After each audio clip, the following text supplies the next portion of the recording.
Pulmonary valve সমস্যা। দুই সমস্যাটা কি বললাম আমরা সংক্ষেপে স্টেনোসিস নাম দিলাম।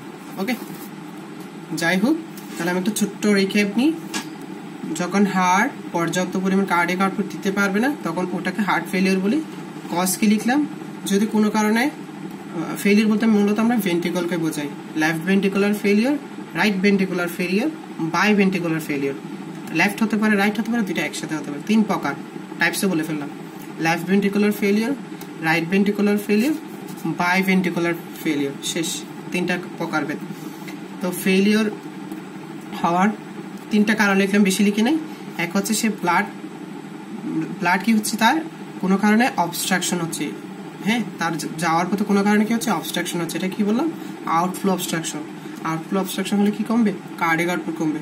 কজ কি, যদি ব্লাড ভেসেলস থিক হয়ে যায়, যেমন systemic hypertension in systemic blood vessels, pulmonary hypertension in pulmonary blood vessels. শেষ, দুটা সমস্যা লিখলাম। ভালভে, অ্যার্ট্রিক ভালভ হলে অ্যার্ট্রিক স্টেনোসিস, আর pulmonary valve pulmonary stenosis. Stenosis মানে সরু হওয়া। যারা আমার মেডিসিন ক্লাস করতেছে তারা অলরেডি আমি ভালভিউলার ডিজিজ নিয়ে আলোচনা করে ফেলছি। ওখানে স্টেনোসিস কি, রিগার্জিটেশন কি, সব আলোচনা করা শেষ। ওকে, তাহলে স্টেনোসিস মানে কি, সরু হয়ে যাওয়া। শেষ। আর হাই আউটফ্লো মানে কি, তোমার বডি ডিমান্ড বাড়বে। কখন বাড়ে, প্রেগনেন্সির সময় বাড়ে। আর কখন বাড়ে, তোমার বডি অ্যানিমিয়া অবস্থায় থাকলে বাড়ে। ওকে, শেষ। আর লিখিও না, এনাফ। তিনটা কজ লিখলাম। আর তোমরা এইটুক জানলে এনাফ। প্যাথোফিজিওলজি তিনটা কজ লিখো, তিনটা কজের ব্যাখ্যা দাও। ও ইনফ্লো অবস্ট্রাকশনের, এই ইনফ্লো অবস্ট্রাকশনের কজ তো এবার আসি। হ্যাঁ, এখানে চারটে শেষ। ইনফ্লোতে আসো। ইনফ্লোতে কেন আসতে পারে না, এই ভালভের সমস্যা অথবা এই ভালভের সমস্যা। এটা মাইট্রাল ভালভ, এটা tricuspid valve. Same, mitral stenosis, mitral stenosis. Tricuspid ভালভে tricuspid valve stenosis, tricuspid stenosis. Okay, শেষ। ইনফ্লো অবস্ট্রাকশন এই দুটো কারণে হতে পারে। আর মেইন ইম্পর্টেন্ট কজটা লিখে আমি প্যাথোফিজিওলজি থেকে আউট হয়ে যাচ্ছি। যদি কোনো কারণে ভেন্ট্রিকলের পাওয়ারই কমে যায়, ভেন্ট্রিকল কন্ট্রাক্টিলিটি কমে যায়। ভেন্ট্রিকল কন্ট্রাক্টিলিটি কি হয়, কোনো একটা কারণে কমে গেলে। কন্ট্রাক্টিলিটি মানে কন্ট্রাকশন পাওয়ার কমে গেলে। কখন ভেন্ট্রিকল মাসেলে পাওয়ার কমে যেতে পারে, যখন তার নিউট্রিশনের প্রবলেম। তার নিউট্রিশন কে দেয়, coronary blood vessels. So coronary blood ভেসেলসে যখন কোন একটা ক্লট ফরমেশন হবে, ভেন্ট্রিকল ঠিকঠাক ব্লাড পাবে না, তাহলে আউটার লেয়ার থেকে আস্তে আস্তে আস্তে আস্তে ভিতরের লেয়ার থেকে নিউট্রিশন কমতে থাকবে। একসময় গিয়ে ভেন্ট্রিকল উইক হয়ে যাবে। এটা বলা হয় ভেন্ট্রিকুলার কন্ট্রাক্টিলিটি ডিক্রিজ। কজ কি, MI, myocardial infection, ischaemic heart disease, ischaemic heart disease. আরটা তোমাদের বই আছে, মানে প্যাথোলজি বই পড়বা, কার্ডিওমায়োপ্যাথি। কার্ডিওমায়োপ্যাথি, ওটার কয়টা টাইপ আছে তোমাদের বইয়ে, তিনটা টাইপস আছে। কনস্ট্রিকটিভ বা রেস্ট্রিকটিভ এরকম টাইপ একটা আছে। আমার ঠিক মনে নেই প্যাথোলজি, বাট প্যাথোলজিতে আছে কার্ডিওমায়োপ্যাথি একটা টার্ম আছে। এমআই হলে উইক হয়ে যায়, ইসকেমিক হার্ট ডিজিজ উইক হয়ে যায়, কার্ডিওমায়োপ্যাথিতে উইক হয়ে যায়। তাহলে আমরা একটা কোশ্চেনের অ্যান্সার পাবো। এটা ভাইভাতে আসুক, রিটেন আসুক, প্যাথোফিজিওলজি অফ হার্ট ফেলিওর বা কজ অফ হার্ট ফেলিওর, আমাদের আনসার শেষ। ওকে, নেক্সট অ্যান্সার আসি। তোমাদেরকে জিজ্ঞেস করবে, এইটা কোয়েশ্চেন ইম্পর্টেন্ট, এই কোয়েশ্চেনটা important. Vicious cycle of heart failure, এটা ইম্পর্টেন্ট কোয়েশ্চেন। চিরাং ইউনিভার্সিটির আন্ডারে অনেকগুলো মেডিকেলে আসছিল, অন্যান্য মেডিকেলের জন্য ইম্পর্টেন্ট একটা কোয়েশ্চেন। দেখো, হার্ট ফেলিওর যদি হয়, কার্ডিয়াক আউটপুট কমবে। হার্ট ফেলিওর যদি হয়, কার্ডিয়াক আউটপুট কমবে। কার্ডিয়াক আউটপুট যদি কমে, রেনাল ব্লাড ফ্লো কমবে। কি কমবে, রেনাল ব্লাড ফ্লো। ইভেন এটা তোমাদের কোথায় আছে জানো, আমাদের চিটাং মেডিকেলের প্যাথোলজির হেড জিল্লুর রহমান স্যার একটা বই আছে, জিল্লুর প্যাথোলজি। হ্যাঁ, ওটাতে ইডিমা একটা চ্যাপ্টার আছে তোমাদের প্যাথোলজিতে। এই ইডিমাতে তোমার হার্ট ফেলিওর থেকে কিভাবে ইডিমা হয় সেটা একটা চার্ট আকারে আছে। ওকে, তোমাদের প্যাথোলজি যে বই পড়ো থাকবে এই জিনিসটা। হার্ট ফেলিয়ার হলে কার্ডিয়াক আউটপুট কমবে, কার্ডিয়াক আউটপুট কমলে রেনাল ব্লাড ফ্লো কমবে, রেনাল ব্লাড ফ্লো কমলে জাক্সটাগ্লোমেরুলার সেল স্টিমিউলেটেড হবে, জাক্সটাগ্লোমেরুলার সেল স্টিমিউলেটেড হলে সে রেনিন সিক্রেট করবে বেশি বেশি। আবার দরজাটা টাইনে দাও। সে যদি রেনিন বেশি সিক্রেট করে কোন সিস্টেম অ্যাক্টিভেট হবে? RAS mechanism. Renin, angiotensin, aldosterone, sodium regulation mechanism কি হবে? অ্যাক্টিভেট হবে। রাস অ্যাক্টিভেট করে কি হয় তোমরা জানো?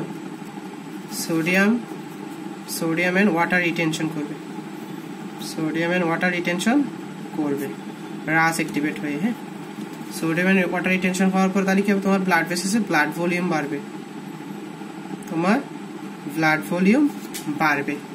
তোমার যদি ব্লাড ভলিউম বাড়ে, তোমার হার্টকে বেশি কাজ করতে হবে ওই ব্লাডটাকে আউট করার জন্য। তাহলে হার্ট নিডস মোর ওয়ার্ক, আর বেশি কাজ করতে হবে। এত ব্লাড যেহেতু বাড়ছে, ওই ব্লাডটাকে বের করার জন্য হার্টে কি হবে? বেশি কাজ করতে হবে। ফলে হার্টে কি হবে? তোমার হার্টের কন্ট্রাক্টিলিটি পাওয়ারটা আরো কমতে থাকবে। এক তো তার সমস্যা, সেই জায়গায় তুমি কি করে দিচ্ছ? তাকে বেশি বেশি ব্লাড দিচ্ছ, তাহলে তার কি হবে?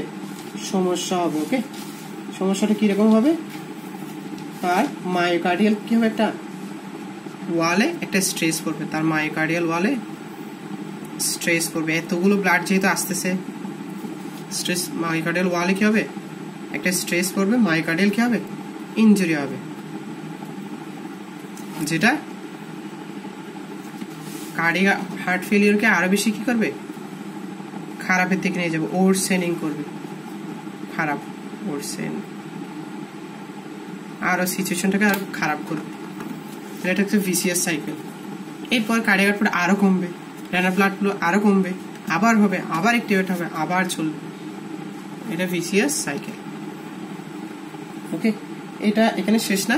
এটা এই ভিসিয়াস সাইকেলের কিছুটা পজিটিভ সাইড হচ্ছে, এটা কম্পেনসেট করতে চাই। মানে হচ্ছে তোমার হার্টকে বডি ডিমান্ড যেহেতু কমে গেছে, তোমার বডি ডিমান্ড কমে গেছে, এইখানে বডিকে সার্ভাইভ করার জন্য সে কিছুটা নিজেকে অ্যাডাপ্ট করতে চায়। কি অ্যাডাপ্ট করে একটু দেখি। কার্ডিয়াক আউটপুট কমে গেলে তোমার সিম্প্যাথেটিক অ্যাক্টিভিটি বাড়িয়ে দেয়, সিম্প্যাথেটিক অ্যাক্টিভিটি বাড়িয়ে দেয়। কার্ডিয়াক আউটপুট কোন কি বাড়ে? সিম্প্যাথেটিক অ্যাক্টিভিটি বাড়ে।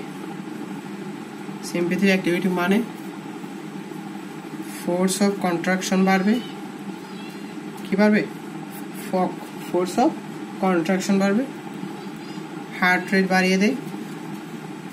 ওকে, হার্ট রেট বাড়িয়ে দেয়। ব্লাড ভেসেলসে রেজিস্ট্যান্স বাড়িয়ে দেয়, প্রেশার আর কি। ব্লাড ভেসেলসে টোটাল পেরিফেরাল রেজিস্ট্যান্স বাড়িয়ে দেয়, কারণ সিম্প্যাথেটিক তো ভাসো কনস্ট্রিকশন করবে। আর সাথে তোমার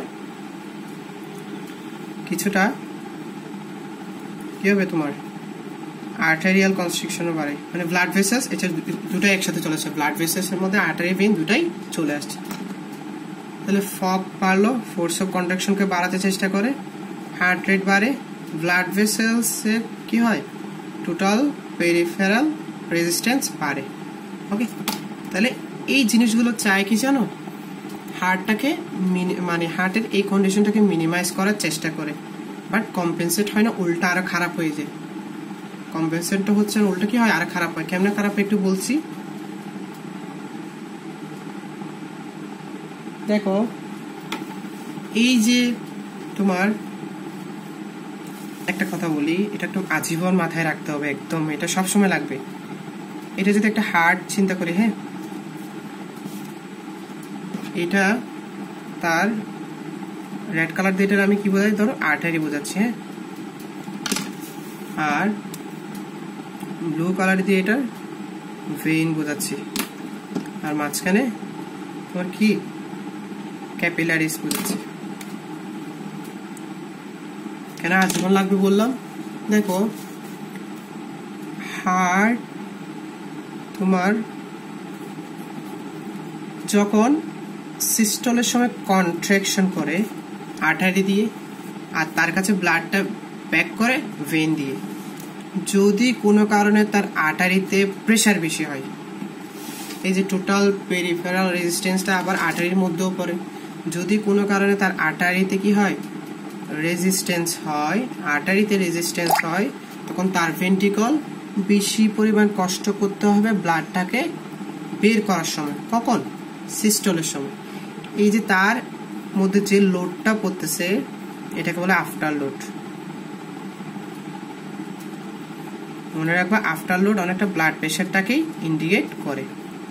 তাহলে আমি কি বললাম, সিস্টলের সময় হার্ট যে লোড নিয়ে, যে প্রেশারটা নিয়ে পাম্প করতেছে অ্যাওর্টার মধ্য দিয়ে, তাকে বলা হয় আফটার লোড। এটা অনেকটা ব্লাড প্রেশারকে ইন্ডিকেট করে। ওকে, আর প্রিলোড হচ্ছে ভেনাস দিয়ে রিটার্ন করতে হবে বেশি বেশি। প্রিলোড মানে এই ধরো এটা একটা ভেন্ট্রিকল ডায়াস্টল হলো, ডায়াস্টল মানে প্রসারিত হচ্ছে। ডায়াস্টলের সময় এখানে যে পরিমাণ ব্লাড জমে ওটাকে বলা হয় এন্ড ডায়াস্টলিক ভলিউম, ওটার একটা নাম হচ্ছে প্রিলোড। একই কথা। তাহলে আমি কি বললাম, প্রিলোড হচ্ছে সিস্টলের আগের চাপ, আফটার লোড হচ্ছে সিস্টলের সময়ের চাপ। সিস্টলের আগে যে পরিমাণ জমা হয়ে চাপ দিচ্ছে কোথায়, ভেন্ট্রিকলে, সেটাকে বলে কি প্রিলোড। আর সিস্টলের সময় আর্টারির পরিবর্তনের জন্য যে পরিমাণ চাপ দিচ্ছে সেটাকে বলে কি আফটার লোড। তুমি দেখো এই মানুষটার দেখো ব্লাড ভলিউম বাড়তেছে। ব্লাড ভলিউম বাড়া মানে আলটিমেটলি তার কি বাড়বে, ভেনাস রিটার্ন বাড়বে। ভেনাস রিটার্ন বাড়া মানে আলটিমেটলি কি বাড়তেছে, প্রিলোড বাড়তেছে। তাহলে একটু কষ্ট করে এখানে ব্লাড ভলিউম বাড়া মানে কি বাড়া বোঝাচ্ছি, প্রিলোড বাড়া বোঝাচ্ছি। ওকে, আর টোটাল পেরিফেরাল রেজিস্ট্যান্স এখানে একটা কি বোঝাচ্ছি, আফটার লোড বাড়া বোঝাচ্ছি। ইভেন এখানে তোমার আর্টারি যদি কি হয়, কনস্ট্রিকশন হয়, আফটার লোড বাড়বে। ভেইন যদি কনস্ট্রিকশন হয়, প্রিলোড বাড়বে। ওকে, ভেইনের প্রেশারটা কি কাকে ইন্ডিকেট করে, সেটা প্রিলোডকে ইন্ডিকেট করে। মনে রাখবা রিটার্ন করা থেকে এই ভেন্ট্রিকল পর্যন্ত প্রেশারটা ইন্ডিকেট করে কি, এখান থেকে এই পর্যন্ত প্রেশারটা ইন্ডিকেট করা হচ্ছে কি প্রিলোড, আর এখান থেকে এই পর্যন্ত প্রেশারটা ইন্ডিকেট করে কি আফটার লোড। ওকে, তাহলে আর্টারি থেকে ক্যাপিলারিস হচ্ছে আফটার লোড, ক্যাপিলারিস থেকে ভেন্ট্রিকল হচ্ছে কি প্রিলোডকে ইন্ডিকেট করে। তাহলে ভেইনে কনস্ট্রিকশন হলে প্রিলোড বাড়বে, আর্টারিতে কনস্ট্রিকশন হলে আফটার লোড বাড়বে। আর আরেকটা কি বললাম, ব্লাড ভলিউম বাড়লে আফটার লোড বাড়বে। তাহলে আমার হার্টের জন্য হার্ট ফেলিওরের জন্য কালপ্রিটকে সেই মেডিসিনের ক্লাসে বলছিলাম, হার্টের জন্য কালপ্রিট হচ্ছে কে প্রিলোড বাড়া, আরেকটা কালপ্রিটকে আফটার লোড বাড়া, আরেকটা কালপ্রিটকে মায়োকার্ডিয়াল ইনজুরি। হার্ট ফেলিওরের 3জন কালপ্রিটকে খুঁজে বের করছো, 3জন কালপ্রিটের চিকিৎসা করা শেষ চিকিৎসা। 3জন কালপ্রিটকে চিকিৎসা করলে আমাদের চিকিৎসা শেষ। এক হচ্ছে প্রিলোড কমাবো, 2 হচ্ছে আফটার লোড কমাবো, 3 হচ্ছে মায়োকার্ডিয়াল ইনজুরি কোন রকম একটু কি করতে চাইবো, যতটুকু পারা যায় তোমার ঠিক করার চেষ্টা করবে। তাহলে তোমরা আশা করি এই ভিসিএস সাইকেলটা দেখো। এই জিনিসগুলো আফটার লোড আর প্রিলোড, এই জিনিসগুলো কিন্তু আলটিমেটলি দেখো, এই প্রিলোড বাড়া মানে আলটিমেটলি এটা হার্ট নিডস মোর ওয়ার্কস এর মধ্যে পড়ে যায়। আর টোটাল পেরিফেরাল রেজিস্ট্যান্স মানে কি বাড়া বোঝায়, আফটার লোড বাড়া বোঝাচ্ছে। আফটার লোড বাড়লেও যখন বেশি আফটার লোড বা যখন ভেইন কনস্ট্রিকশন হবে তখনও কিন্তু তোমার কি হবে, হার্টকে বেশি কাজ করতে হবে। একই কথা, আর্টারিতে প্রেশার হলেও হার্ট বেশি কাজ করবে, ভেইনে বেশি প্রেশার দিয়ে বেশি পরিমাণ রিটার্ন করলে তাও বেশি কাজ করবে। আলটিমেটলি তার কাজ বেশি করতে হবে, এটাতে তার কোনো সন্দেহ নাই, আপোষ নাই। তাহলে এগুলো তীর চিহ্ন দিয়ে মেলাই দাও নিজেদের মতো করে। প্রিলোড বাড়লে heart needs more work, after load বাড়লে হার্ট নিডস মোর ওয়ার্ক। একই বিসিএস সাইকেলে ফেলে দাও, সব খারাপের দিকে নিয়ে যাবো ওর শ্রেণী। ইভেন দেখো মাঝখান থেকে বের করতেছি কাকে জানো, অ্যানজিওটেনসিন 2কে, কারণ সে আরেক কালপ্রিট, সে ভাসো কনস্ট্রিকশন করে, তাহলে সেও আলটিমেটলি প্রিলোড আফটার লোড বাড়াতে সাহায্য করে। প্রিলোড আফটার লোড বাড়লে এই জায়গায় ফেলে দাও, heart needs more work, heart needs কি মোর ওয়ার্ক। এই হচ্ছে ultimately the vicious cycle of heart failure. Second কোয়েশ্চেনের অ্যান্সার শেষ। সাথে আমরা কি শিখে ফেললাম, কালপিট কে খুঁজে বের করলাম, বিকজ কালপিটের চিকিৎসা এখন ফেলে চিকিৎসা হয়ে যাবে। কালপিট তিনজনকে, প্রিলোড বাড়ছে, আফটারলোড বাড়ছে, মাইকার্ডিয়াল কন্ট্রাক্টিলিটি পাওয়ার কমে গেছে, এই তিনজনের চিকিৎসা করবো। শেষ, দেখো এখনই শেষ ক্লাস, মেইন বেসিক ক্লাস শেষ, হার্ট ফেলিয়ার ইনস্ট্রাক্ট। দেখো চিকিৎসা তাহলে লিখতে থাকি। চিকিৎসা কালপ্রিট, চিকিৎসার জন্য আমার আগে রাস মেকানিজমটা একটু বুঝতে হবে। রাস মেকানিজম বুঝতে দুইটা লাভ, একটা হচ্ছে হাইপার টেনশন চ্যাপ্টারটাতে ঢুকে যাচ্ছে অলরেডি, আর একটা হার্ট ফেলিওরটাকে করতেছি, শেষ করে দিতে পারবো। ওকে, রাস মেকানিজম আমরা হাইপার টেনশনের দিকে চলে যাচ্ছি। ওকে, দেখো রাস মেকানিজম জিনিসটা কি তোমরা খুবই ভালো করে জানো, ইন্টার থেকে পড়ে আসতেছো। ওকে, আমরা তাহলে এখন কোথায় আছি, RAS mechanism, renin, angiotensin, aldosterone, sodium regulation mechanism. Okay, এই মেকানিজমটার ইম্পর্টেন্স কি, এটার মাধ্যমে মূলত আমরা হাইপার টেনশন এবং হার্ট ফেলিওর দুই রোগটার আপনার ট্রিটমেন্ট সম্বন্ধে আমরা বুঝতে পারবো। ওকে, তাহলে আমরা একটু দেখি রাস মেকানিজম জিনিসটা কি। নর্মালি আমাদের রেনাল বা নেফ্রনে কিছু সেল থাকে, এগুলোকে জাক্সটাগ্লোমেরুলাস সেল বা জাক্সটাগ্লোমেরুলাস কমপ্লেক্স বলা হয়। এগুলো যদি কোনো কারণে স্টিমিউলেটেড হয়, এগুলো কি সিক্রেট করে, রেনিন সিক্রেট করে। এই রেনিনটার কাজ হচ্ছে কি, এটা হচ্ছে একই সাথে অ্যানজিওটেনসিনোজেনকে সিক্রেশন বাড়ায়, সাথে সাথে অ্যানজিওটেনসিনোজেনকে কী করে, সে অ্যানজিওটেনসিন 1-এ কনভার্ট করতে সাহায্য করে, যেহেতু এটা একটা ইনঅ্যাক্টিভ ফর্ম অফ অ্যানজিওটেনসিন। ওকে, এই অ্যানজিওটেনসিন 1টা কী করে দেন, অ্যানজিওটেনসিন কনভার্টিং এনজাইমের সাহায্যে অ্যানজিওটেনসিন 2-তে কনভার্ট হয়। আর অ্যানজিওটেনসিন 2টা কী করে, রেনাল গ্ল্যান্ডে গিয়ে, রেনাল কর্টেক্স আর কি, সরি রেনাল অ্যাড্রেনাল গ্ল্যান্ডের দুটা পোর্শন, একটা হচ্ছে কর্টেক্স, একটা হচ্ছে মেডুলা। ওই অ্যাড্রেনাল গ্ল্যান্ডের কর্টেক্সে অ্যালডোস্টেরন সিক্রেশন বাড়ায়, পাশাপাশি সে ব্লাড ভেসেলসকে ভ্যাসো কনস্ট্রিকশন করে। আর ভ্যাসো কনস্ট্রিকশন মানে হচ্ছে এখানে আর্টেরিয়া কনস্ট্রিকশন, আর্টেরিয়া এবং ভেনাস দু রকমের কনস্ট্রিকশন হবে। আর্টেরিয়া কনস্ট্রিকশনের জন্য নর্মালি আফটারলোড বাড়বে এবং ভেনাস কনস্ট্রিকশনের জন্য হচ্ছে কি প্রিলোডটা বাড়বে। আর অ্যালডোস্টেরন সিক্রেশনের কারণে কি হয়, অ্যালডোস্টেরন সোডিয়াম এবং ওয়াটার রেগুলেশন রিটেনশন বেশি হয়, যার কারণে ব্লাড ভলিউমটা কি হয়, বেশি বেশি বডিতে বাড়তে থাকে এবং যার কারণে প্রিলোডটা বাড়ে। ওকে, তাহলে মোটামুটি এই হচ্ছে মোটামুটি রাস মেকানিজম। ওকে ওকে, তাহলে দেখো আমরা কি বলছি, যে নর্মালি রাস মেকানিজমে যে কমপ্লেক্স স্টিমুলেটরে রেনিন আসে, রেনিন বেশি আসলে অ্যানজিওটেনসিনোজেন বাড়বে, অ্যানজিওটেনসিনোজেন বেশি আসলে অ্যানজিওটেনসিন 1 বাড়বে, 1 দেন 2-তে কনভার্ট হবে, 2ও বাড়বে, আলটিমেটলি এই 2 গিয়ে কি করে অ্যালডোস্টেরনের উপর সিক্রেশনকে বাড়িয়ে দেয়, প্লাস ভাসোকনস্ট্রিকশন করে কি করে তোমার আমাদের বডির মেকানিজমটাকে কি করে একটু অন্যদিকে নিয়ে যায়, যেটা হার্ট ফেলিয়ারের উল্টা। কারণ আমার টার্গেট কি, দেখো ভ্যাসোকনস্ট্রিকশনের মাধ্যমে দেখো নর্মালি আফটার লোডটা বাড়তেছে, প্রি লোডটাও বাড়তেছে, ব্লাড ভলিউমের মাধ্যমে আবার কি বাড়তেছে, প্রি লোড বাড়তেছে। আমি যদি ইন্টারেক্ট করতে পারি এই জায়গায়, এই অ্যাসি ইনহিবিটরের মাধ্যমে যদি ইন্টারেক্ট করতে পারি, এই বাকি জিনিসটা হবে না।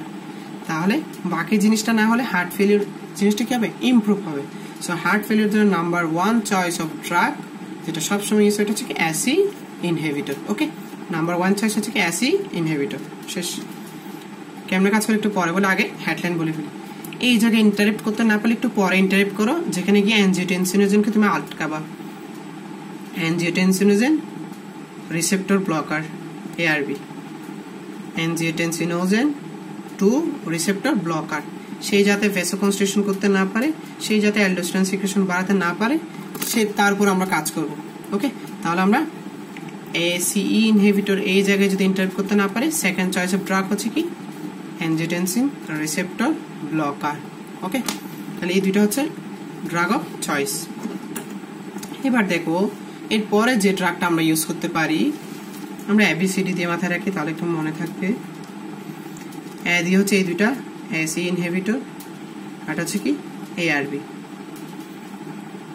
আর হচ্ছে কি ভিটা ব্লকার্স। বি দিয়ে হচ্ছে কি ভিটা ব্লকার্স, সি দিয়ে হচ্ছে ক্যালসিয়াম চ্যানেল ব্লকার্স, ডি দিয়ে হচ্ছে কি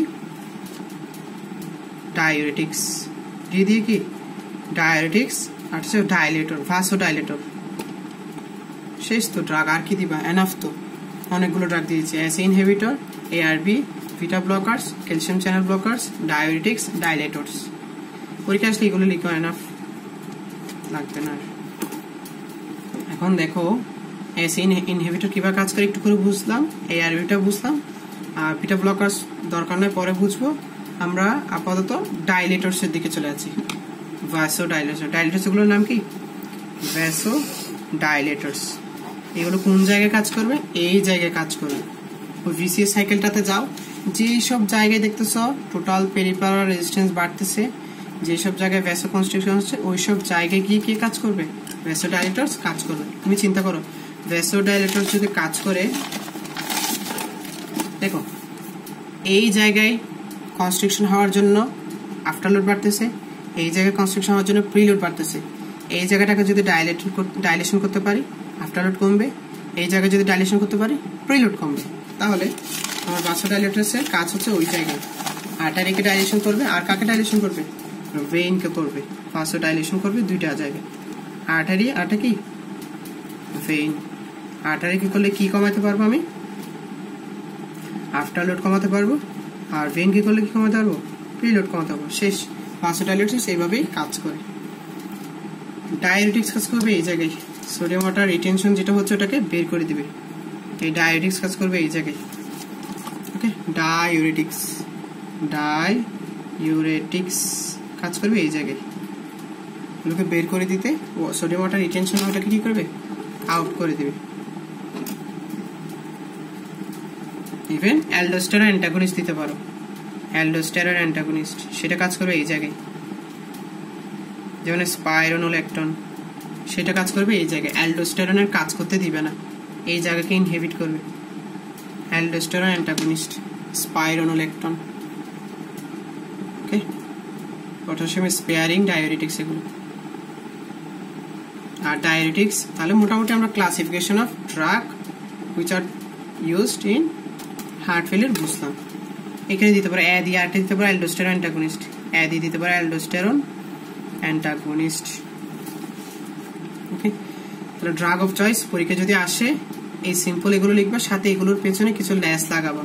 যেমন এস ইনহিবিটর কোনটা কোনটা নাম দিবা, এআরবি কোনটা কোনটা নাম দিবা, মেইন নামগুলো দিবা। আমি বলি ডায়োরেটিক্স এর মধ্যে নাম দিবা হচ্ছে ফুরোসেমাইড, হাইড্রোক্লোরোথায়াজাইড। আমি একটু লিখে দিই। ডায়োরেটিক্স এর মধ্যে নাম দিবা দুইটা, ফুরোসেমাইড, লুপ ডায়োরেটিক্স। হ্যাঁ, ফুরোসেমাইড, একটা হচ্ছে হাইড্রোক্লোরোথায়াজাইড। হাইড্রোক্লোরোথায়াজাইড বানান বলে হলে আই এম সরি, একটু টেকে ঠিক করে নিও। হ্যাঁ, ভ্যাসো ডাইলেটরসের নাম দুইটা দাও, বেশি দিও না। হাইড্রোলাজিন, এটা হচ্ছে গ্লিসারাল। ও শিট, এখানে আরেক সমস্যা আছে। এখানে হচ্ছে তোমার 40 মিনিট পর পর ইয়া করা লাগে, সরি মানে তোমার 2 মিনিট পর পর টাচ করতে হয় স্ক্রিনে, আদারওয়াইজ স্ক্রিনটা চলে যাবে। আচ্ছা ওকে, এখন দেখা যাচ্ছে?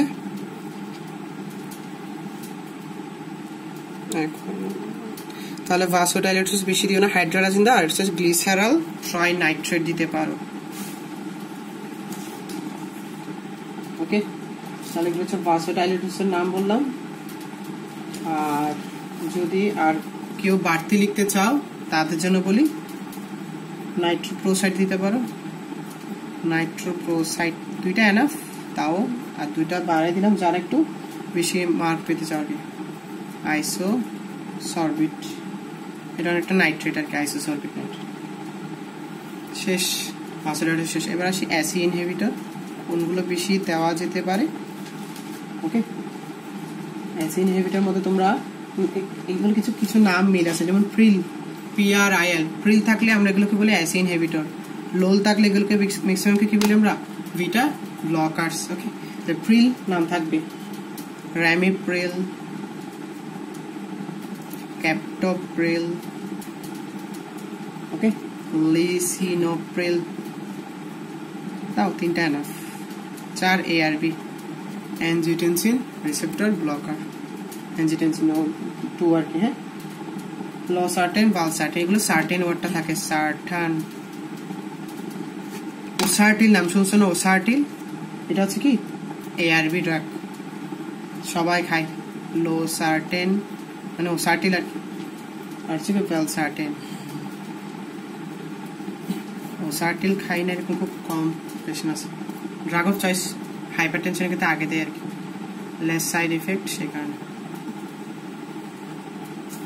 ওকে,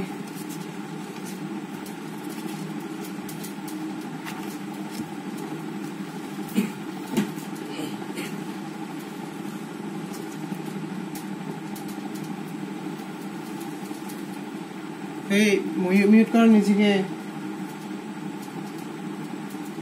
আচ্ছা তাহলে আমাদের মোটামুটি শেষ।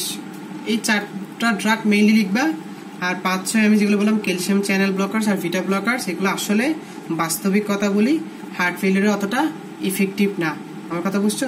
তাহলে হার্ট ফেলিয়ার ততটা ইফেক্টিভ না, বিকজ ভিটা ব্লকার্স গুলো তোমার কি করে, তোমার অনেকটা হার্ট ফেলিয়ারকে আরো খারাপ করে দেয় যদি সেটা কি হয়ে থাকে, একিউট হার্ট ফেলিয়ার হয়ে থাকে। ওকে, সো মাথায় রাখবা ভিটা ব্লকার্স আর ক্যালসিয়াম চ্যানেল ব্লকার্স এগুলো ড্রাগ অফ চয়েস একদম শেষের দিকে। এই 4টা হচ্ছে সবার আগে আর কি। এটুক লিখা, আর 5-6 একটা দুটো ভিটা ব্লকার্স একটা দুটো ক্যালসিয়াম চ্যানেল ব্লকার্স লিখে দিও। ব্যারাপামিল, ডিলটিয়াজেম লিখে দিবা। এই নিজকে মিট না করলে তো আমার করতে হচ্ছে। এ নাহিদুল ইসলাম, তুমি কি আসো?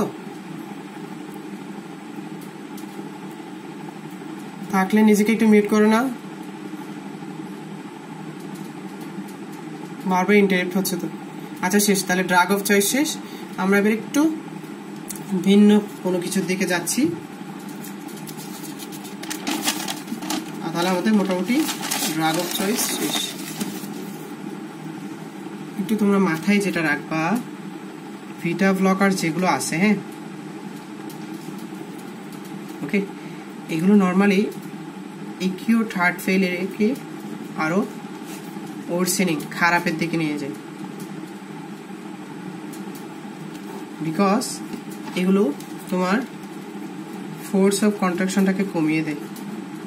ভিটা ব্লকার্স কি করে, তোমার ফোর্স অফ কন্ট্রাকশনকে কমিয়ে দিতে পারে। আর আমার তো ফোর্স অফ কন্ট্রাকশন বাড়াতে হবে, বিকজ কার্ডিয়াক আউটপুট বাড়াতে হবে। চাইল্ড লেভেল এগুলো কি করে তোমার খারাপ ইফেক্ট করতে পারে, কখন, যদি সেটা একিউট হার্ট ফেলিয়ার হয়। তো ভিটা ব্লকার্স একিউট হার্ট ফেলিয়ার ক্ষেত্রে দেওয়া যাবে না, বিকজ কি করে ইফেক্ট, নেগেটিভ ইফেক্ট দেয়। আর বলা আছে যে কি ক্রনিক হার্ট ফেলিয়ার ক্ষেত্রে, এটা আসলে থিওরিটা অভাবে ব্যাখ্যা করা নাই, বলো যে ক্রনিক হার্ট ফেলিয়ার ক্ষেত্রে এটা একটু পজিটিভ ইফেক্ট থাকে। এটা সঠিক কোনো ব্যাখ্যা নাই, আমি কোথাও পাইনি, জাস্ট বলা আছে কি এই যে মায়োকার্ডিয়াল, বললাম যে মায়োকার্ডিয়াল ইনজুরি হয়, এই মায়োকার্ডিয়াল ইনজুরিটা কি বলে, কার্ডিয়াক রিমডেলিং বলে। মায়োকার্ডিয়াল ইনজুরির আরেকটা নাম কি, কার্ডিয়াক রিমডেলিং। মনে রাখবা ভিটা ব্লকার্স এই কার্ডিয়াক রিমডেলিংটাকে কি করে, কার্ডিয়াক রিমডেলিংটাকে কমাতে সাহায্য করে, এইটা মাথায় রাখবা। কার্ডিয়াক রিমডেলিংটাকে প্রিভেন্ট করতে সাহায্য করে, কার্ডিয়াক রিমডেলিংটাকে প্রিভেন্ট করতে সাহায্য করে। তো ওষুধ খেয়ে ফেলো।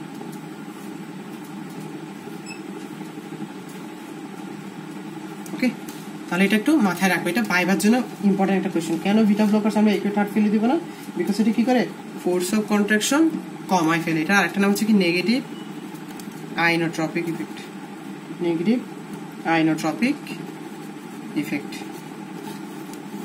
মাথায় রাখবে। হ্যাঁ, সেই কারণে আমরা একিউট হার্ট ফেলিয়ার দিব না, আমরা তো কার্ডিয়াক আউটপুট বাড়াতে হবে। তবে কেন ক্রনিকে দিব, বলা আছে ক্রনিকে এটা ধরো স্মল ডোজে দিলা এটা কার্ডিয়াক রিমডেলিং এ সাহায্য করবে। আর যারা আমার মেডিসিনের ক্লাস করছে ওখানে বলছিলাম হার্ট ফেলিয়ারের একটা কি একটা কমপ্লিকেশন হচ্ছে এরিথমিয়া। হার্ট ফেলিয়ারের একটা কমপ্লিকেশন হচ্ছে কি অ্যারিথমিয়া। এই অ্যারিথমিয়া প্রিভেন্টে সাহায্য করে কে, ভিটা ব্লকার্স। সে কেউ যদি কমপ্লিকেশনের দিকে চলে যায় আর হার্ট রেট বেড়ে যায়, অ্যারিথমিয়া হয়, সেক্ষেত্রে হার্ট রেট কমানোর জন্য কি করতে পারে, তোমার ভিটা ব্লকার্স ইউজ করা যেতে পারে। তাহলে ভিটা ব্লকার্স ইউজ এই দুইটা লিখবা, এটা হচ্ছে কার্ডিয়াক রিমডেলিং কমায়, আর হচ্ছে এরিথমিয়াটা প্রিভেন্ট করতে পারে বা এরিথমিয়াটাকে ডিক্রিজ করতে পারে। প্রিভেন্ট না, হয়ে গেছে তো এরিথমিয়া, এরিথমিয়ার ট্রিটমেন্টই দেওয়া যায়। ওকে, তাহলে ভিটা ব্লকার সম্বন্ধে আর কিছু জানতে হবে না। আমি আমার ডেভিডসন আমাদের বইয়ে জাস্ট 2-3টা ভিটা ব্লকার্স আছে, তোমাদের বইয়ে ওগুলো একটু কমন 2-3টা আমার একটু পড়ে ফেলবা। আমি আরেকটা ড্রাগের দিকে যাচ্ছি, এগুলো কোথাও ওরকম নাই বিদায় আমি পড়াচ্ছি। যেগুলো গাইড বইয়ে বা অন্য কোথাও আছে ওগুলো আমি সচরাচর নিজেরা পড়তে পারবো বলে অ্যাভয়েড করার চেষ্টা করি আর কি। তাহলে ভিটা ব্লকার্স একটা হার্ট ফেলিয়ার পেশেন্ট আসছে কি নিয়ে তোমার কাছে, অ্যাজমা নিয়ে। আমি পড়েছিলাম না অ্যাজমা চিকিৎসাতে যে ভিটা 2 ডাইলেশন করে। এখন একটা হার্ট ফেলিয়ার পেশেন্ট অ্যাজমা নিয়ে আসছে, তুমি এরকম পেশেন্টকে ভুলও কি দেওয়া যাবে না, ভিটা ব্লকার্স দেওয়া যাবে না, এটা মাথায় রাখতে হবে। সো মাথায় রাখবা বিটা ব্লকার্স একটা অ্যাজমাটিক পেশেন্টকে নেভার এভার, ওকে। আরেকটা পেশেন্টকে দেওয়া যায় না, এটা বিটা ব্লকার্স যখন পড়াবো, আচ্ছা না এখনই বলে ফেলি। আরেকটা পেশেন্টকে দেওয়া যায়, কাদেরকে দেওয়া যায় জানো? দেওয়া যায় না, এটা হচ্ছে অ্যাজমাটিক পেশেন্ট। আরটা হচ্ছে একটা পেশেন্টের তোমার কি আছে, তোমার ডায়াবেটিস আছে, এই পেশেন্টটার ইনসুলিন নিচ্ছে বা হাইপোগ্লাইসেমিক ড্রাগ নিচ্ছে, হ্যাঁ। তো তার যে কোনো সময় হাইপোগ্লাইসেমিয়া হতে পারে, এটা স্বাভাবিক। একটা ডায়াবেটিস পেশেন্টের যেমন হাইপারগ্লাইসেমিয়া হয়, ওষুধের কারণে হাইপোগ্লাইসেমিয়া হতে পারে, এটা স্বাভাবিক। এখন দেখো, যদি হাইপোগ্লাইসেমিয়া হয় কিছু ইফেক্ট আছে, হ্যাঁ, যেমন তার বডিটা ঠান্ডা হয়ে যাবে, তারপর যেমন তার হার্ট রেট বেড়ে যাবে, ওকে, এরকম কিছু ইফেক্ট আছে। বিটা ব্লকার্স কি করে হার্ট রেটটাকে কমিয়ে দেয়, এটাকে বলা হয় বিটা ব্লকার্সের একটা কি আছে, যেমন ফোর্স অফ কন্ট্রাকশন যেমন কমায় সেই হিসেবে কিও কমায়, হার্ট রেটটাও কমাতে পারে, ওকে।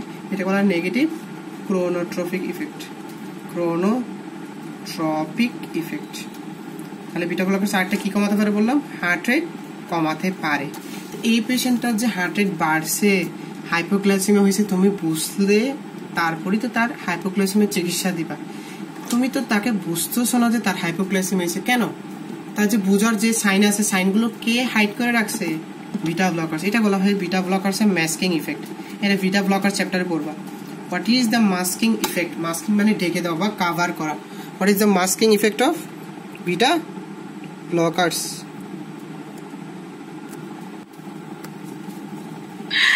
অ্যাকুইট হার্ট ফেলিওর পর্যন্ত হয়েছিল, ক্রনিকটা বলতেছিলেন। ওয়াল্লারে, এরপর আমি আরো 10-20 মিনিট পড়াচ্ছি। আচ্ছা যাই হোক, আমি তোমাদেরকে বললাম বিটা ব্লকারটা আমরা অ্যাকিউট হার্ট ফেলিওর পেশেন্টকে দিব না, বিকজ বিটা ব্লকারের দুইটা ইফেক্ট বলি। একটা হচ্ছে ফোর্স অফ কন্ট্রাকশন কমায়, মানে হচ্ছে নেগেটিভ আইনোট্রপিক ইফেক্ট, আরটা হচ্ছে তোমার নেগেটিভ ক্রোনোট্রপিক ইফেক্ট। তাহলে বিটা ব্লকার্সের দুটা কাজ বলতেছে, একটা হচ্ছে ফোর্স অফ কন্ট্রাকশন কমায়, একটা হচ্ছে হার্ট রেট কমায়, হ্যাঁ। আমার দেখো এমনিতে কার্ডিয়াক আউটপুট কম, কার্ডিয়াক আউটপুট বাড়ানোর জন্য আমার কি করতে হবে, ফোর্স অফ কন্ট্রাকশন আরো বাড়াতে হবে। সো সে কি করতেছে, ফোর্স অফ কন্ট্রাকশন কমাচ্ছে, দ্যাট মিনস এর ভেন্ট্রিকুলার কন্ট্রাকশন কমতেছে, that means cardiac output indirectly আবার কমতেছে। সো অ্যাকিউট হার্ট ফেলিওরকে আরো খারাপ করে দেখে বিটা ব্লকার্স। বাট বলা যায় যে এটা ওরকম সুস্পষ্ট ব্যাখ্যা কোথাও পাইনি, তাও আমি ছোট্ট যে ব্যাখ্যাটা পেলাম, ক্রনিক হার্ট ফেলিয়ারে বিটা ব্লকার্স ইউজ করা যাবে, বিকজ ওখানে নাকি একটা পজিটিভ ইফেক্ট দেয়। পজিটিভ ইফেক্ট কিরকম দেয়, এই দুটো কথা মাথায় রাখবা। বিটা ব্লকার্স মনে রাখবা, এই যে বললাম মায়োকার্ডিয়াল ইনজুরি হয়, মায়োকার্ডিয়াল ইনজুরিটা আরেকটা নাম কি জানো, কার্ডিয়াক রিমডেলিং। হার্ট ফেলিয়ারের 3জন কালপ্রিটের মধ্যে একজনকে কার্ডিয়াক রিমডেলিং। বিটা ব্লকার এই কার্ডিয়াক রিমডেলিংটাকে প্রিভেন্ট করে অথবা কমাই দেয়। 2 হচ্ছে এরিথমিয়া। এই পেশেন্টের হার্ট ফেলিয়ারের কমপ্লিকেশন যখন আমি পড়াইছিলাম মেডিসিন ক্লাসে, হার্ট ফেলিয়ারের কমপ্লিকেশন কি, অ্যারিথমিয়া। অ্যারিথমিয়া মানে হার্ট রেট আইদার ব্রাডিকার্ডিয়া হবে অথবা টেকিকার্ডিয়া হবে অথবা টেকি ব্রাডি মিক্স আপ হবে, ওগুলোকে বলা হয় অ্যারিথমিয়া। এরকম অ্যারিথমিয়া বা কমপ্লিকেশন নিয়ে আসলে সেক্ষেত্রে আমরা বিটা ব্লকার দিতে পারি। সো বিটা ব্লকারে দুটা কাজ যদি বলি, তাও কোথায়, chronic heart failure, not acute heart failure. So মাথায় রাখবা beta blocker acute heart failure use করবো না, ইউজ করবো শুধু ক্রনিকে। আর ক্রনিকের ফাংশন এই দুটো লিখতে হবে, একটা হচ্ছে কার্ডিয়াক রিমডেলিং কমায়, আর হচ্ছে অ্যারিথমিয়াকে কি করে, প্রিভেন্ট করে, শেষ। আর যেটা মাথায় রাখতে হবে, বিটা ব্লকার্সের সাইড ইফেক্ট, একটা হচ্ছে অ্যাজমেটিক পেশেন্ট যদি হয়ে থাকে বা নর্মাল একটা পেশেন্টের কিন্তু শ্বাসকষ্ট অ্যাপিয়ার করতে পারে। সো মাথায় রাখবা একটা অ্যাজমেটিক পেশেন্টকে কখনো আমরা বিটা ব্লকার দিব না, ওকে, এটা মাথায় রাখতে হবে। 2 নং, আর কোন ধরনের পেশেন্টকে বিটা ব্লকার দিবে না পরীক্ষায় জিজ্ঞেস করা হয় ভাইবাতে, হ্যাঁ, তখন তুমি বলবো আমি ডায়াবেটিস পেশেন্টকে বিটা ব্লকার দিব না। তখন তোমাকে জিজ্ঞেস করবে ডায়াবেটিস তো গ্লুকোজ বেড়ে যায়, বিটা ব্লকার্স কি গ্লুকোজ বাড়ায় নাকি, গ্লুকোজের সাথে কোনো সম্পর্ক আছে নাকি? তখন তুমি বলে দিবা যে এটার সাথে আসলে সরাসরি গ্লুকোজের কোনো কানেকশন নাই, বাট বিটা ব্লকার্স গ্লুকোজ কমে গেলে একটা ডায়াবেটিস পেশেন্ট নর্মালি ইনসুলিন নেবে অথবা হাইপোগ্লাইসেমিক ড্রাগ নেবে, যাই নেই একটা কারণে তার কোনো না কোনো সময় হাইপোগ্লাইসেমিয়া হতে পারে।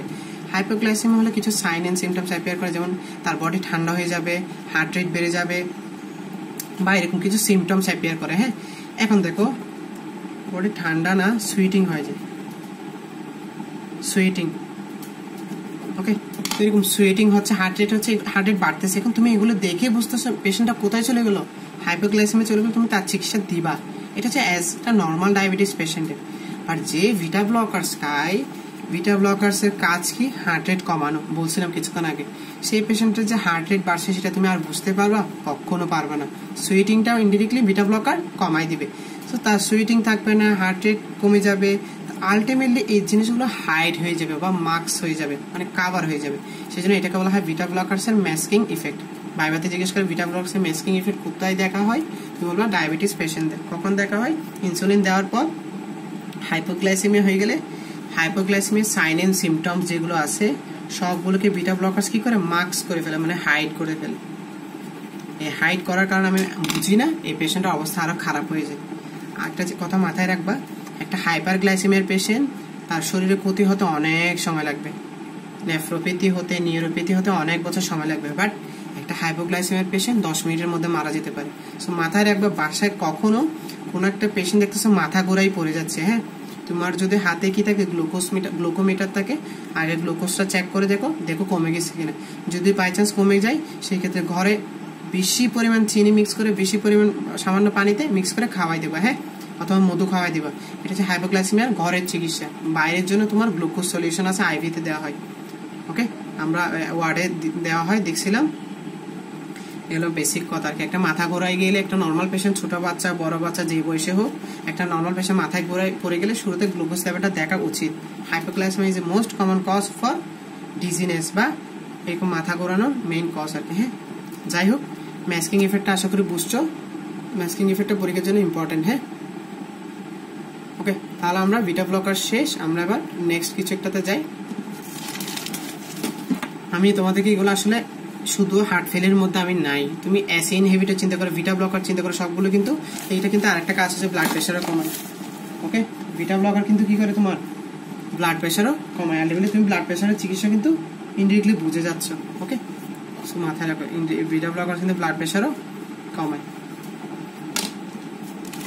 যাই হোক, এবার আসি আমরা মোস্ট ইম্পর্টেন্ট, যেটা তোমাদের জন্য পরীক্ষার ইম্পর্টেন্ট, অ্যাসি ইনহিবিটর, এআরভি, এগুলোতে আলাদা টপিক আছে। যেটা আলাদা কোনো টপিক নেই সেটা হচ্ছে ডিগক্সিন। এটা আমাদের মেইন একটা টপিক আছে, এর জন্য ডিগক্সিনের মেকানিজম অ্যাকশনটা ভেরি মাচ ইম্পর্টেন্ট। ওকে, দেখো, এটা একটা কার্ডিয়াক সেল, এটা একটা কার্ডিয়াক সেল। হ্যাঁ, ছোট্ট ছোট অসংখ্য মায়োসাইট নিয়ে গঠিত। কার্ডিয়াক সেলটা ছোট্ট ছোট অসংখ্য কি নিয়ে গঠিত, মায়োসাইট। আমি এভাবে মায়োসাইট আঁকলাম, মায়োসাইট নর্মালি প্যারালেল টাইপ হয়। যাই হোক, আমি আমার সুবিধা মতো আঁকলাম আর কি। এগুলো ধরে নাও মায়োসাইট। ওকে, আর এখানে কি থাকে, তোমার এন্ডোপ্লাজমিক রেটিকুলাম থাকে। কার ভেতর থাকতেছে, এগুলো সবগুলো একটা কার্ডিয়াক সেলের ভেতর থাকতেছে। চ্যানেল থাকে এখানে কি কি, একটা থাকে তোমার সোডিয়াম পটাশিয়াম চ্যানেল। এখানে এই চ্যানেলটা হচ্ছে কি সোডিয়াম পটাশিয়াম চ্যানেল। এটা নর্মালি তোমার কি করে, তোমার মনে রাখবা একটা কথা, আমাদের এই ডাইগক্সিনের মেকানিজম অ্যাকশন বোঝার জন্য দুইটা চ্যানেলের কথা একদম টুটস্থ মুখস্থ কণ্ঠস্থ করে পেতে হবে। একটা হচ্ছে সোডিয়াম পটাশিয়াম চ্যানেল, একটা হচ্ছে সোডিয়াম ক্যালসিয়াম চ্যানেল। দুইটা চ্যানেল আছে, মনে রাখবা। এই মেকানিজম অ্যাকশন বোঝার জন্য আমাদের দুইটা চ্যানেলের কথা মাথায় রাখতে হবে। একটা হচ্ছে সোডিয়াম পটাশিয়াম, একটা হচ্ছে সোডিয়াম ক্যালসিয়াম। ওকে, মোটামুটি আমরা আঁকলাম। যাই হোক, দুইটা চ্যানেল, বাট চারটা এর জন্য চারটা গ্যাপ রাখলাম আর কি। হ্যাঁ, এখন দেখো ডিগক্সিনের অ্যাকশনটা কোন জায়গায়, সে গিয়ে কাজ করে কোন জায়গায় একটু দেখো। নর্মাল একটা পেশেন্টে দেখো সেলের ভেতর পটাশিয়াম বেশি থাকে, দ্যাট মিনস পটাশিয়াম ইনফ্লাক্স হয় আর সোডিয়াম ইফ্লাক্স হয়। এটা একটা নর্মাল পেশেন্টের ক্ষেত্রে। ওকে, সোডিয়াম ইফ্লাক্স হয়। ওকে, আর এই সোডিয়াম যে ইফ্লাক্স হচ্ছে, এখানে নিশ্চয়ই আগে সোডিয়াম আসছে। সোডিয়ামটা আসছে হচ্ছে কোন চ্যানেল দিয়ে, এই চ্যানেলটা দিয়ে। এই চ্যানেলটা কি আসছে, সোডিয়াম আসছে, সেটাই পরবর্তীতে ইফ্লাক্স হচ্ছে। এই সোডিয়াম যেহেতু আসছে, নিশ্চয়ই কেউ একজন বাইরে গেছে, তার সাথে মিল রেখে কে বের হয়েছে, ক্যালসিয়াম বেরিয়েছে। এই ক্যালসিয়াম যে বের হলো, সেও নিশ্চয়ই কোনো না কোনো চ্যানেল দিয়ে ঢুকছে, এই একটা চ্যানেল দিয়ে ঢুকে। আর যদি একটা ফ্লো চার্ট আর কি। হ্যাঁ, চ্যানেলগুলোর নাম বলছি। ক্যালসিয়াম যেটা দিয়ে ঢুকে ওটাকে বলা হয় ক্যালসিয়াম চ্যানেল, এটা এল টাইপ আর কি, এল টাইপ ক্যালসিয়াম চ্যানেল। মনে রাখবা হার্টে ক্যালসিয়াম চ্যানেল যেটা থাকে একটা টাইপ কিরকম, এল টাইপ। এটা হচ্ছে সোডিয়াম ক্যালসিয়াম এক্সচেঞ্জার। 2 নং যেটা আঁকলাম এটা হচ্ছে কি সোডিয়াম ক্যালসিয়াম এক্সচেঞ্জার।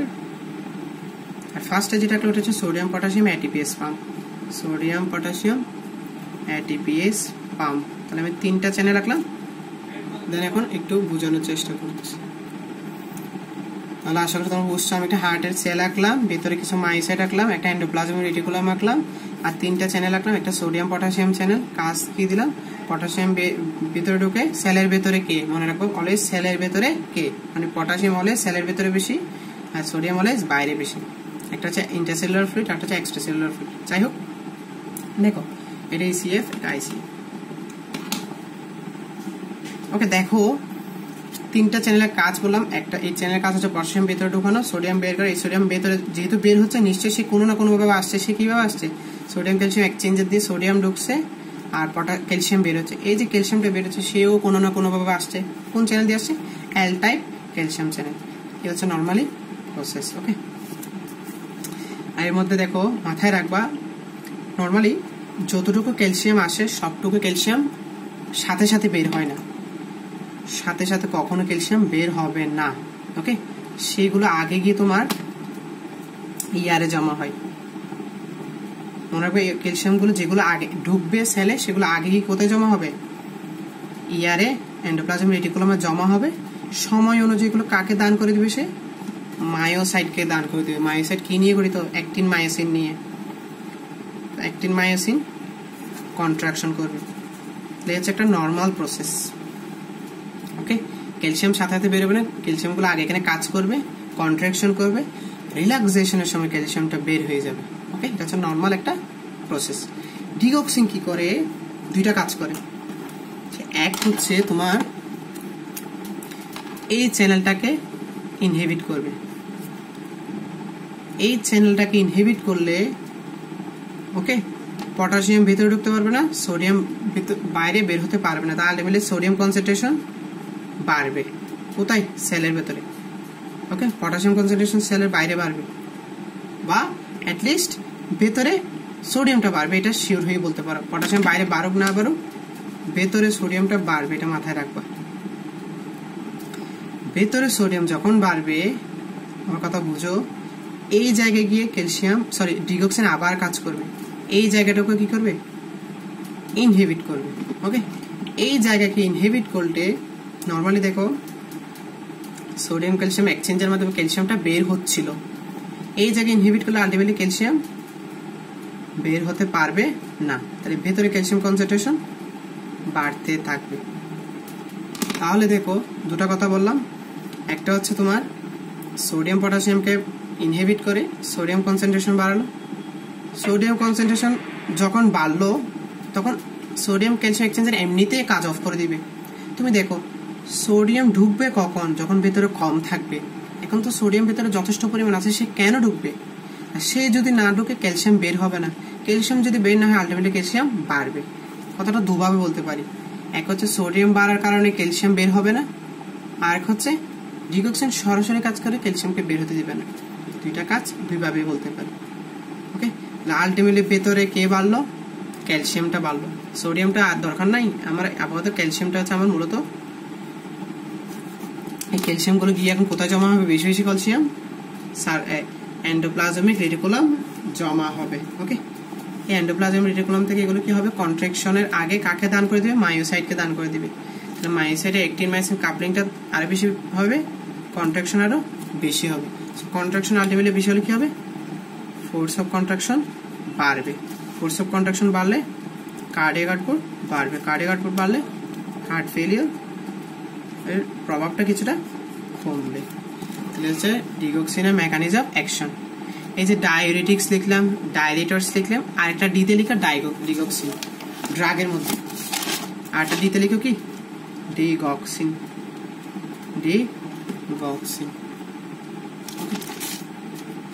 রিপিট একটু করে দিই বিকজ এটা একটা ইম্পর্টেন্ট বিষয়। আমি বলি এটা পরীক্ষার জন্য ভেরি মাচ ইম্পর্টেন্ট, আমি এটা দেখছি অনেকবার আসছে। তাহলে আমি কি বলতে চাচ্ছি, আমি আরেকবার যদি রিপিট করি, সোডিয়াম পটাশিয়াম পাম্পকে ইনহিবিট করে, সোডিয়াম পটাশিয়াম অ্যাটিপিস পাম্পকে ইনহিবিট করে ভেতরে থেকে পটাশিয়ামকে ঢুকতে দিচ্ছে না, সোডিয়ামকে বের হতে দিচ্ছে না, আলটিমেটলি ভেতরে সোডিয়াম বাড়ছে। ভেতরে সোডিয়াম বাড়ার কারণে ভেতরে কনসেন্ট্রেশন বেশি, বাইরে থেকে আর সোডিয়াম ঢুকছে না। বাইরে থেকে যদি আর না ঢুকে তাহলে ultimately sodium calcium exchanger inhibit হবে, ইনহিবিট হওয়ার কারণে আর ক্যালসিয়াম বের হবে না। ক্যালসিয়াম যদি বের না হয়, এদিকে কিন্তু এই ক্যালসিয়াম চ্যানেল কিন্তু ওকে আছে, কে অ্যালটাই ক্যালসিয়াম চ্যানেল ওপেন আছে, সেই ক্যালসিয়ামের এন্ট্রি দিচ্ছে, বাট এন্ট্রি দেওয়ার পর অত ক্যালসিয়াম বের হচ্ছে না। আলটিমেটলি ভিতরে কনসেন্ট্রেশন বাড়ে, সেগুলো গিয়ে কোথায় ঢুকে, এন্ডোপ্লাজমিক রেটিকুলামে ঢুকে। সেটা পরে কি করে, কন্ট্রাকশনের আগে আগে মায়োসাইটকে দেয়, মায়োসাইটে অ্যাক্টিন মায়োসিন কাপলিং হয়ে কন্ট্রাকশনটা বাড়বে, ফোর্স অফ কন্ট্রাকশন বাড়লে কার্ডিয়াক আউটপুট পাবে, আলটিমেটলি হার্ট ফেলের চিকিৎসা হবে। ওকে, এটা হচ্ছে সরাসরি হার্টের উপর কাজ করবে, নট ব্লাড ভেসেলস। ওকে, ডিওক্সিন, আশা করি তোমরা এই জিনিসটা বুঝছো না। মেকানিজম অ্যাকশন আসলে এটা লিখবা 1 নং পয়েন্টে, 2 নং পয়েন্টে লিখে অত বেশি জানতে হবে না, জাস্ট একটু জানো যে এটা ভ্যাগাস নার্ভকে স্টিমুলেট করে,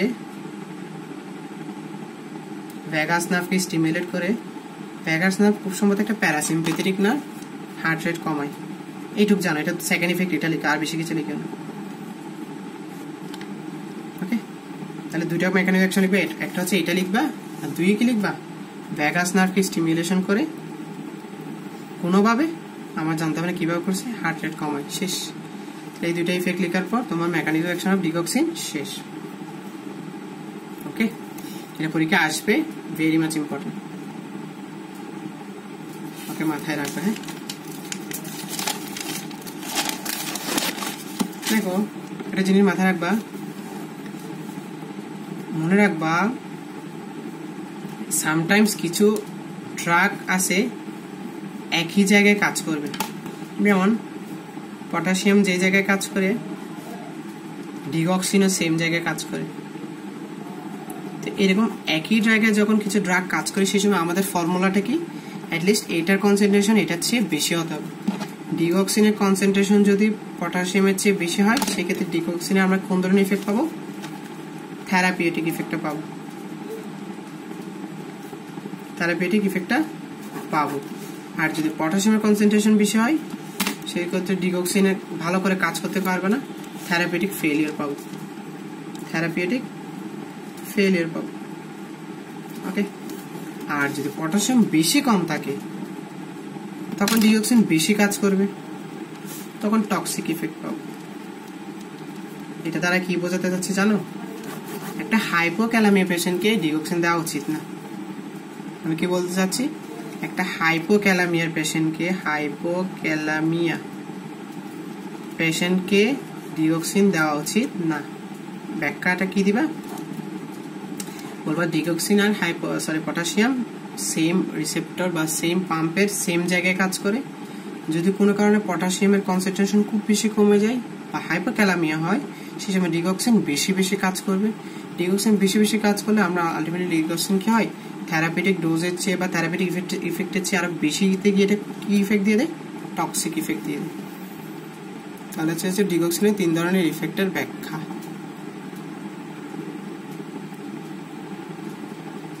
ওকে, তাহলে থেরাপিউটিক ইফেক্ট, আর থেরাপিউটিক ফেলিয়ার, টক্সিক ইফেক্ট। আর এটার সাইড ইফেক্ট বা অ্যাডভার্স ইফেক্টের মধ্যে একটা ইফেক্ট তো তোমরা দেখছো, হার্ট রেট কমায়, main adverse effect, heart rate কমায়। তাহলে একটা ব্রাডিকার্ডিয়ার পেশেন্টকে আমরা কি দিব না, কাদেরকে দিব না, তাহলে একটা হাইপোক্যালামিয়া পেশেন্টকে দিব না, একটা ব্র্যাডিকার্ডিয়ার পেশেন্টকে দিব না, ব্র্যাডিকার্ডিয়ার পেশেন্টকে কোনো ডিগক্সিন দিব না। এটা একটা অ্যাডভার্স ইফেক্ট। এছাড়া একটা জিআইটির উপর অনেক অ্যাডভার্স ইফেক্ট আছে, যেগুলো আমরা সব ড্রাগে বলি, বাট সব ড্রাগে না বলে মনে রাখবা ডিগক্সিনের জন্য স্পেশাল। এই যে অ্যানোরেক্সিয়া, নজিয়া, ভমিটিং বলি দিই আমরা সবসময়, এগুলো স্পেশাল কার জন্য, এই ডিগক্সিন ড্রাগটার জন্য। ওকে, তাহলে অ্যানোরেক্সিয়া, নজিয়া, ভমিটিং, ওকে, এই এফেক্টগুলো মেনলি জিআইটির জন্য একটা স্পেশাল ড্রাগ কি করে, ডিগক্সিন করে। এটা মাথায় রাখবা, সব জায়গায় না বলে এই জায়গায় বলার চেষ্টা করবো। এছাড়া ডিগক্সিনের টক্সিক ইফেক্ট হিসেবে কি হতে পারে, তোমার সাইকোলজিক্যাল ইফেক্ট, যেমন কিছু ভিশন ডিস্টারবেন্স হতে পারে। ওকে, ভিশন ডিস্টারবেন্স হতে পারে সাইড ইফেক্ট। থাকা যায়। তারপর মাথা ঘোরাতে পারে, ডিজিনেস হতে পারে। ওকে, এইগুলো হচ্ছে কিছু ইফেক্ট। শেষ। আলটিমেটলি আমি ডিগক্সিনে মেকানিজম অ্যাকশন পড়ালাম, এটা 3টা এক্সট্রা ইনফরমেশন দিলাম, একটা অ্যাডভার্স ইফেক্টটা দিলাম। শেষ। আমরা বিটা ব্লকার শেষ, ডিগক্সিন শেষ। বিটা ব্লকার সাইড ইফেক্ট কি বলবা? ব্র্যাডিকার্ডিয়া বলতে পারো। সাইড ইফেক্ট কি বলতে পারো? ব্র্যাডিকার্ডিয়া বলতে পারো। হার্ট রেট কমায় বললা না, ব্র্যাডিকার্ডিয়া। আরেকটা সাইড ইফেক্ট কি বলতে পারো? হাইপোটেনশন। ওকে, ব্র্যাডিকার্ডিয়া, হাইপোটেনশন। আরেকটা কি বলতে পারো? Broncho constriction. Broncho constriction. আরেকটা কি বলতে পারো? বিটা ব্লকার সবগুলো বি দিয়ে মনে রাখো। দেখো, bradycardia B, blood pressure low এটাও বি, ব্রঙ্কো কনস্ট্রিকশন এটাও বি। তারপর তোমার কি বি দিয়ে একটা হচ্ছে কি ম্যাস্কিং ইফেক্টটাকে বি দিয়ে আনা যায়। এটা ব্লাড গ্লুকোজ ম্যাক্সিমাম, হ্যাঁ ব্লাড গ্লুকোজ দিয়ে আনা যায়। তো blood glucose masking, blood sugar masking effect. তাহলে সব বি দিয়ে বিটা ব্লকারসের সাইড ইফেক্ট মাথায় রাখি। Bradycardia, blood pressure low, bronchoconstriction, blood glucose masking effect. 4টা বললাম, আর বেশি পারলে তোমরা লিখবে, সমস্যা। ডিগক্সিন শেষ। আর এসি ইনহিবিটর, এআরবি ইনহিবিটর তো সেপারেট ক্লাস থাকবে। নরমালি জাস্ট টক্সিক ইফেক্টটা একটু বলবেন? জি জি বলছি। আমি বললাম যে যদি কোনো কারণে দেখো বিটা ব্লকার্স আর কি বললাম, ডিগক্সিন, বলতে চাচ্ছি কি ডিগক্সিন আর পটাশিয়াম একই সাইডে কাজ করে, একই জায়গায় কাজ করবে। হ্যাঁ, যদি কোনো কারণে পটাশিয়াম লেভেল নর্মাল থাকে, সেক্ষেত্রে আমরা তো তার নর্মাল লেভেল এর হিসাব করে নর্মালি থেরাপিউটিক ডোজটা নির্ধারণ করা হয়। হ্যাঁ, একটা নর্মাল পেশেন্টের ক্ষেত্রে এত থেরাপিউটিক ডোজ, এত ডোজ দিলে সেটা আলটিমেটলি পটাশিয়ামের উপর প্রমিনেন্ট বা নিজের জোরদারটা দেখিয়ে তার ইফেক্টটা দেখাবে। এটা হচ্ছে থেরাপিউটিক ইফেক্ট। যদি কোনো কারণে জি এটা আসলে লাইন আমাদের এর আগে আমাদের 40 মিনিট টাইম আউট হয়ে গেছে। ওকে, আমি বলতে চাচ্ছিলাম যে ডিগক্সিন আর পটাশিয়াম একই জায়গায় কাজ করে, যেহেতু একই জায়গায় কাজ করে। নর্মাল একজন পটাশিয়াম, নর্মাল একটা আছে এরকম পটাশিয়াম পেশেন্টের, হ্যাঁ এরকম ধরেন পটাশিয়াম লেভেল নর্মাল আছে এরকমটা পেশেন্টের হিসাব করে আমরা থেরাপিউটিক ডোজটা নির্ধারণ করে রাখছি। ওকে, এখন দেখেন এই পেশেন্টকে আমরা যখন ডিগক্সিন দেব, ডিগক্সিন কি করবে আপনার এই পটাশিয়ামের উপর নিজের জোরদারিত্ব দেখায়, তার থেরাপিউটিক ইফেক্টটা দেখাবে। বাট যদি কোনো কারণে পটাশিয়াম অনেক বেশি হয়, সেই সময় সে তার ইফেক্ট দেখাতে পারবে না, ফেলিয়ার হবে। আর যদি কোনো কারণে পটাশিয়াম বেশি কমে যায়, সেই সময় ডিগক্সিন বেশি কাজ করবে, মানে সম্পূর্ণ জায়গাটা দখল করে আছে। আমি তো থেরাপিউটিক ডোজটা নির্ধারণ করলাম কি হিসাব করে? নর্মাল পটাশিয়াম লেভেল হিসাব করে। আমি জানি যে কি এরকম একটা জায়গাতে 4টা সিট পটাশিয়াম দখল করে আগে থেকে বসে আছে, আর 6টা সিটের হিসাব করে আমি ডিগক্সিন পাঠালাম। এই 6টা সিটে কি কে বসবে? ডিগক্সিন বসবে। এই 4টা সিট আগে থেকে ব্লক আমি জানি, এই হিসাব করে দিলাম। এখন আমার পটাশিয়াম আগে থেকে কি করে আছে, সে নিজে 6টা সিট দখল করে বসে আছে, বিকজ বা যদি বেশি হয়ে যায় আর কি, সেই সময় সে 4টা সিট দখল করবে, ইফেক্টটা কম হবে, ফেলিয়ার হবে। আর যদি সে 2টা সিটে বসে থাকে, এই তো মোটামুটি থেরাপিউটিক ডোজ একটা বড় অ্যামাউন্টে যাবে, ওর মধ্যে যা বুঝতে পারে আর কি। হ্যাঁ, সে কি করে তখন বেশি কাজ করবে, সে 6টার জায়গায় 8টাতে বসে যাবে। তার ইফেক্টটা বেশি হওয়ার জন্য আলটিমেটলি থেরাপিউটিককে সেটা ক্রস করে কোন দিকে চলে যাবে? টক্সিকের দিকে চলে যাবে। ওকে, আর আমরা বডিতে তো ধরেন একটা রিসেপ্টরের উপর 10 গ্রাম কাজ করে, আমরা 10 গ্রাম তো ওষুধ পাঠাই না, মেটাবলিজম হবে, এক্সক্রিশন হবে, কত বেশি পাঠাই, যতটুকু কাজ করে ওই হিসেবে পাঠাই আর কি। হ্যাঁ, তাহলে আমাদের মোটামুটি শেষ। আর এখন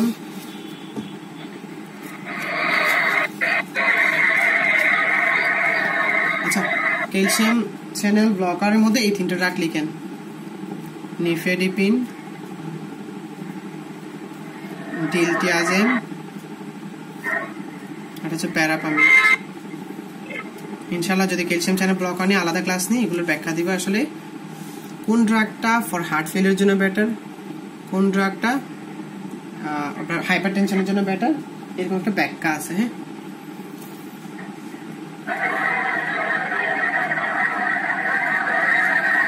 ক্যালসিয়াম চ্যানেলের টাইপগুলোকে একটু এক্সপ্লেইন করা যাবে?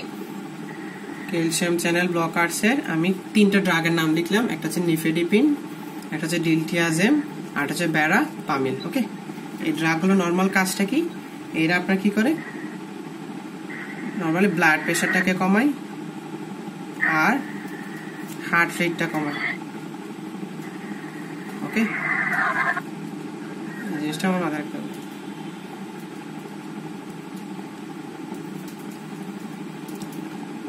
ওকে, ব্লাড প্রেশার কম, হচ্ছে হার্ট রেট কমায়।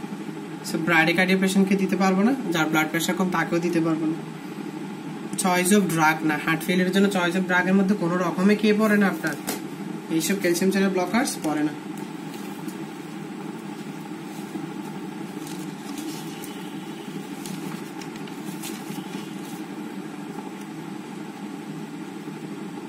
ওকে,